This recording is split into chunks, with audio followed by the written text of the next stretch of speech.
Hello you beautiful peeps, my name's John, welcome to my channel! Today we have the WL Toys 144001 and the WL Toys 144016. This one is a much newer, much better version than this here. But some of you may know that I was doing suspension arm swaps and things like that, swapping the swing arms over to this car and then these swing arms over to this car and whatnot. And it all worked very well indeed. But I recently went to make a video with this car with the intention of testing out the Gens Ace batteries that I'd kindly received from them. Tattoo. I really have to ask them why that's Tattoo and not Gens Ace. But unfortunately, when I turned this car on, haven't driven it since I was doing all of the work on it, it was not driving forward properly. And I'm like, but why? I took all of the bits from this car to that car and then returned them and it's not working. Couldn't figure it out. In fact, I still haven't figured it out. I'm hoping I can now. Something to be said that the older WL Toys, excuse me, the older WL Toys suffered from the WL Toys wheel wobble, which is you couldn't tighten them up enough because if you did, they wouldn't turn, so you had to loose them off a bit and then they wobbled like this. Where the newer WL Toys don't suffer from that very much at all. In fact, you can tighten the wheel nuts all the way up and it still runs. Let me show you what the problem is, okay? 184016.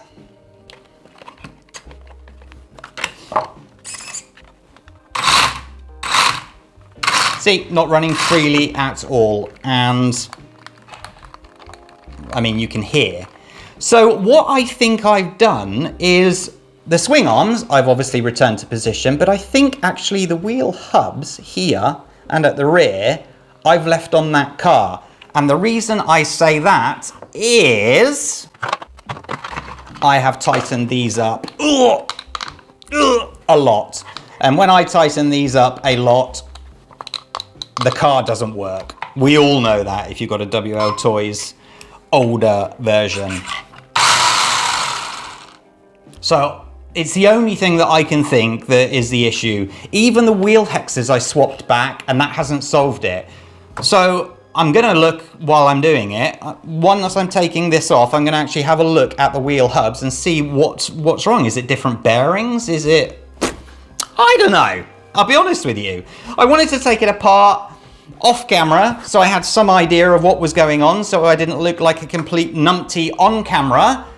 But I've always wanted to do things properly and not to lie to you guys or not to deceive you, which is why I'm going to do it on camera right now. Now, what I am going to do is just fast forward me taking all of the bits off and putting it onto the other car. Very simple reason for that is I've got 2-3 videos of me doing that already, so you can just go back and see how to do that, okay? So that was 184016 much wider, 144001 much thinner. So I have to take one of these off. Look at the camber on that. Take one of the wheel hubs off here, take one of the wheel hubs off here, and then we'll have a good look at them. Let's get on.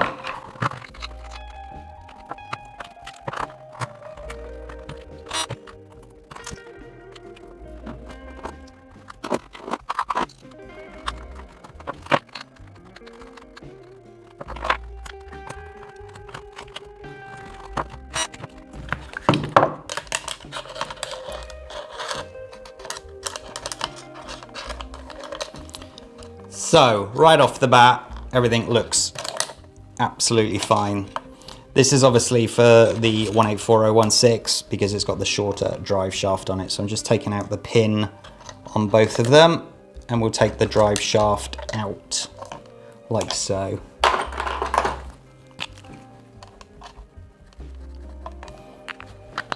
Because you know I'm gonna like drop them and mix them both up, aren't you? So, okay, right off the bat, check that out. You see how this bearing is further out than that one.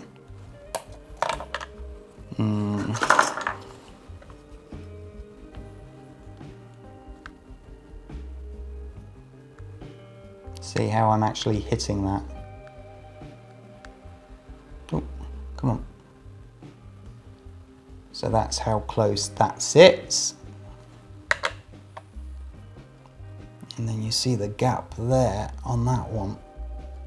Really far down actually. And on the other one, it looks the same.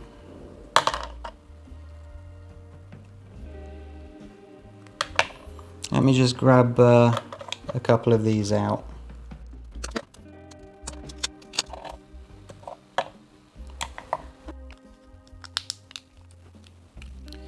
Right, now we'll get our answer. Pushed all the way in, 0. So 1.6.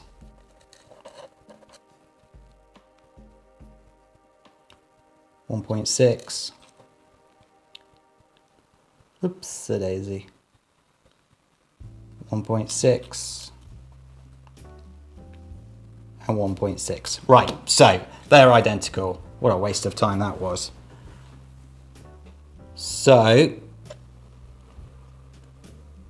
I'm just wondering if the actual, if it's sitting slightly further up, and by the looks of it, that's what's happening. Let me explain it this way. The actual seat here for where the bearing sits looks further up, so therefore the bearing would be sitting out of its mould. How the heckers am I going to measure that? Because I can't go that way, can I?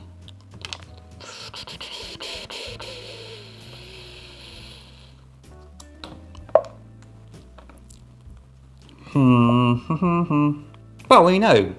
I don't have to measure it, do I? Because we know it sits above. This one sits lower down. This one sits higher up. So that must be, it's not the bearings, is it? It's obviously just the seat itself. So I'm putting each to each side. So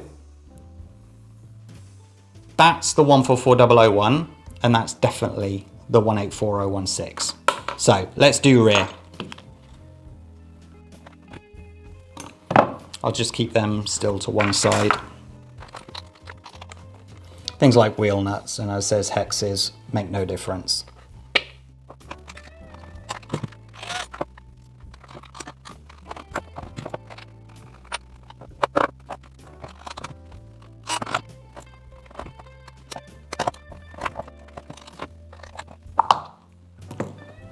Just going to put the wheel hex there, and we will have a quick look just to make sure.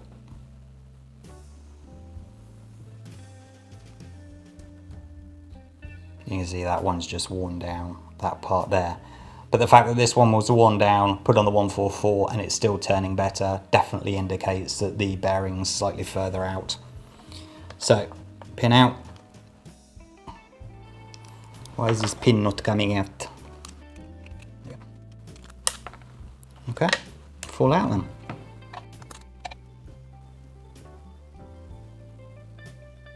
They're the same.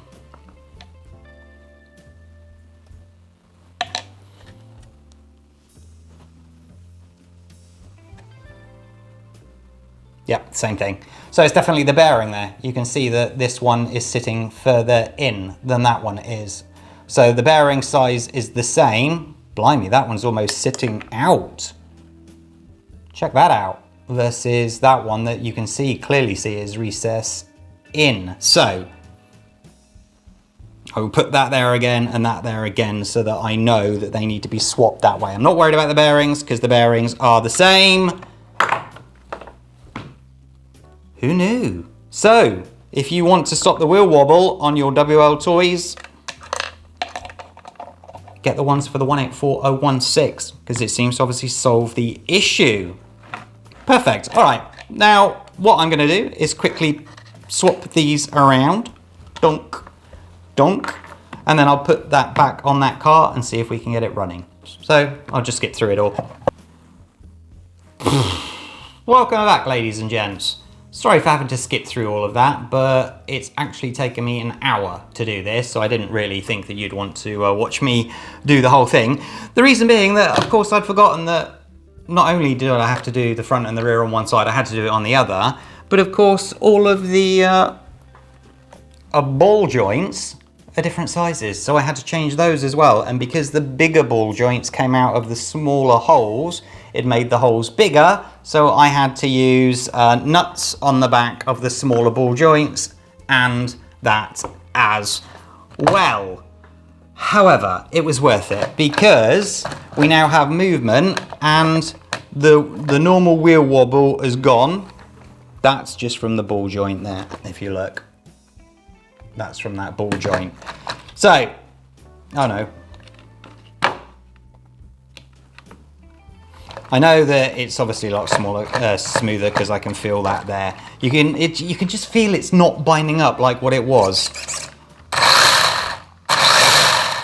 So not as smooth as what I'd like it to be though. I don't know if when I took it apart I've not put the pinion and spur back together, but you know, I can feel that these are a lot smoother, which is very good indeed. So it turns out that they fixed the wheel wobble with a slightly modified wheel hub, which is fantastic. I'm very tempted to buy some extra ones and put them onto the likes of, I mean, even the Eachine EAT 1.4. The 144010, 124017, 124016, 124001. Oh, the list is endless just because it's so much better. And that wheel wobble I was fixing with just washers, which wasn't great at all, was it? Let's be honest. So there you go, ladies and gents. Thank you so much for watching. I'm glad we found out what the issue was. That was really beginning to bug me. So now I can get on with the speed run with the batteries. Can't wait to see. This one is obviously a 3S, not a 2S, but it fits nicely in. So I can't wait to test that as well. See what speed we can get out of it without hitting a shipping container. Fingers crossed. So have a great day. Stay safe. Hit that like button. Hit that subscribe button. Bye-bye.